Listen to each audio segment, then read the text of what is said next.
Welcome to the deep dive. You gave us a pretty complex stack of sources. We've got articles, internal memos, even some linguistic analyses. hmm And they're all focused on one big goal: decoding the hidden language of the corporate environment. Right. We know you're always looking for the quickest, most efficient way to get informed, so our mission today is to cut through all the noise of what we're calling meeting English. And deliver the real meaning. Because that subtext, it's the single biggest barrier for so many people. Whether you're new to the culture or just starting out in your career. Exactly. I mean, corporate communication is really designed to do two things: minimize friction and maximize efficiency. And that leads to this very indirect, softened language.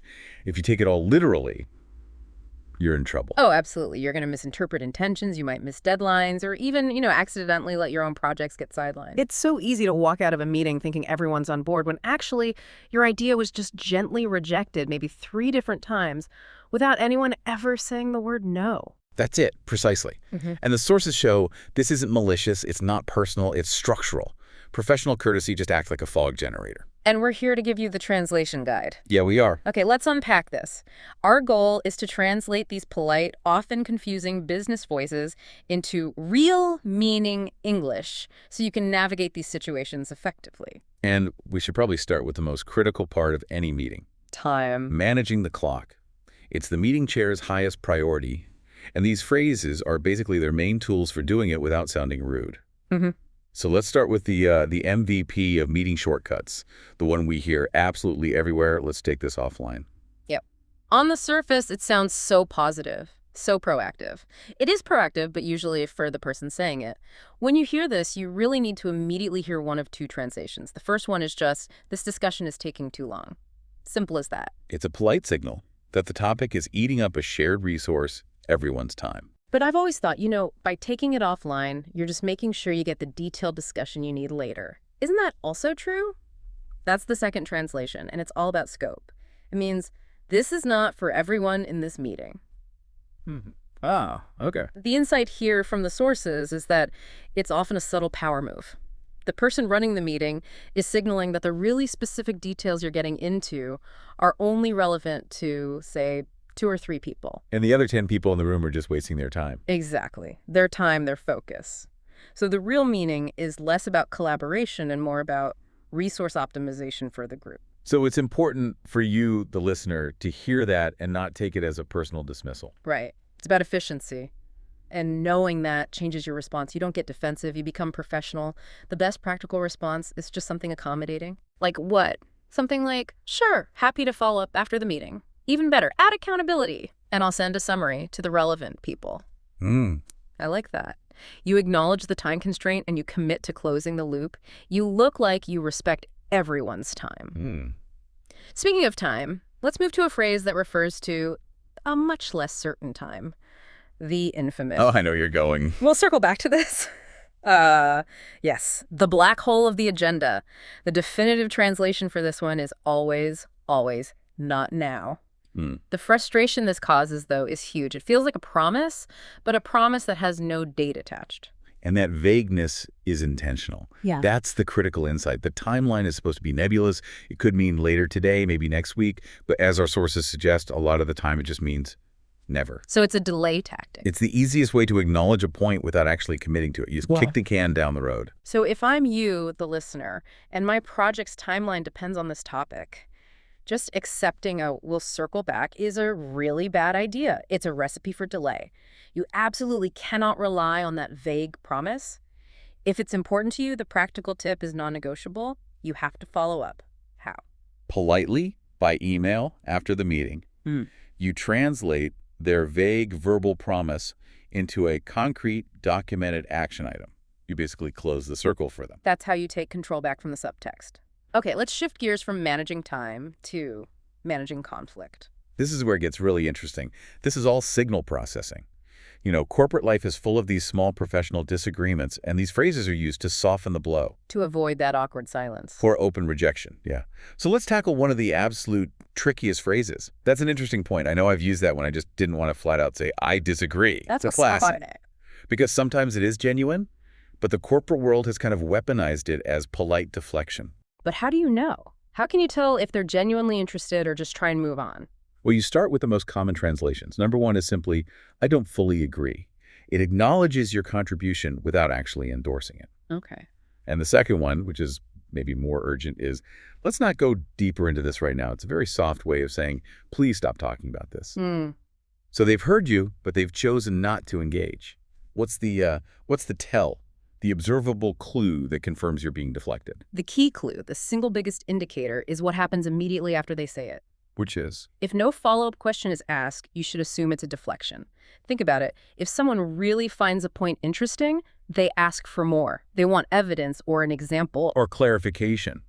But if there's just silence, or they immediately pivot to the next agenda item, That's your signal. The point has been acknowledged, and it has been shelved. that really puts the focus on active listening, on watching body language. So if that happens, should I jump in and defend my interesting point? No, definitely not. That's counterproductive. The person used that phrase to avoid conflict. By defending it, you're just creating the friction they were trying to prevent. So you just let it go. In the moment, yes. The better strategy is to acknowledge it and move on. Make a note and follow up with that specific person later outside the meeting to understand their concerns. A strategic pause is powerful. Okay, that makes sense. Now let's go from soft disagreement to active alignment. We often hear, let's align on this. This phrase signals a different kind of gap. It's not usually about disagreeing with the core idea. It's about a variance in understanding. What does that actually translate to? It's one of two things. Either we don't agree yet on the specifics, or, more critically, we need the exact same understanding of the next steps. So it's a pre-execution check. Yes, it's almost always used right before the work is supposed to start. Someone realizes that different stakeholders might have slightly different timelines or different ideas of what success looks like. It's a managerial safety net, making sure the foundation is solid before you build on it. It is. So if you hear this, it means slow down and clarify. The most helpful way to respond is to check for confirmation. Don't ask a vague question like, what are we aligning on? Be specific. Be very specific. Ask, just to confirm, are we aligned on the next steps, including who owns the deliverable? That forces precision. That's really practical. You're using their own language to force a concrete outcome. Okay, let's move into the final, often rushed moments of the meeting. Yeah, the energy in the room completely shifts here. The goal is no longer contribution. The goal is conclusion. And that's when you hear the standard closing query. Any other thoughts? The final call. This is your last formal window, but context is everything. This is absolutely not the time to introduce some new complex idea. I've seen so many people make that mistake. They think it's their last chance to shine, so they drop a huge new concept on the table. And it's a disaster. That is the crucial etiquette tip here. If you speak up now, your comments have to be concise, relevant, and extremely brief. The meeting hosts are just making sure they haven't missed a quick clarifying point. Not an invitation for a whole new debate. Exactly. Introducing a new topic here is seen as disruptive. You're actively working against the group's goal, which is now to finish efficiently. Respect the pace. So let's sum this all up for you, our listener, who wants to master this subtext. How do we synthesize all this into a guiding philosophy? Well, the core findings from all your sources, they really reveal a clear pattern. There are 3 big takeaways from mastering meeting English, and they all rely on shifting your focus away from the words and toward the context. Okay, so first, the words themselves are secondary. Correct. Don't focus only on vocabulary. Focus heavily on context and tone. A rushed, let's take this offline, means something very different from a calm, measured suggestion. The pace, the eye contact, all the nonverbals, they're part of the translation. Second, you have to understand the foundational purpose of this language. Yes, the fundamental nature of meeting English is that it is polite, indirect, and designed for efficiency. These phrases aren't really statements of belief. They're tools. They're mechanisms used to manage group dynamics, time, and conflict. Once you see them as tools, you can predict what they're being used for. You can. And third, and this is probably the most important skill you can build, it's active observation. Listening carefully to the context and tone is just as important as speaking. Absolutely. Your ability to decode whether interesting point is genuine or a soft rejection is entirely reliant on monitoring the entire room, not just the words being said. So you're not just learning a language, you're learning the unspoken rules of a corporate choreography. And this brings us to the final provocative thought to leave you with. We've established that these phrases exist to soften things and manage time. The real mastery is in distinguishing the subtle, moment-to-moment differences in how they're delivered. So you need to start training your ear and your eye. How can you actively practice identifying the difference between a genuinely interesting point and one that signals subtle disagreement in your specific workplace? What's the exact tonal shift that happens? And look for the body language that completes the sentence. When someone says, "We'll circle back," do they immediately close their notebook? Do they break eye contact? Those nonverbal cues are the final essential layer of the translation. This deep dive has given you the foundational translations, but now it's up to you to become that expert observer of context.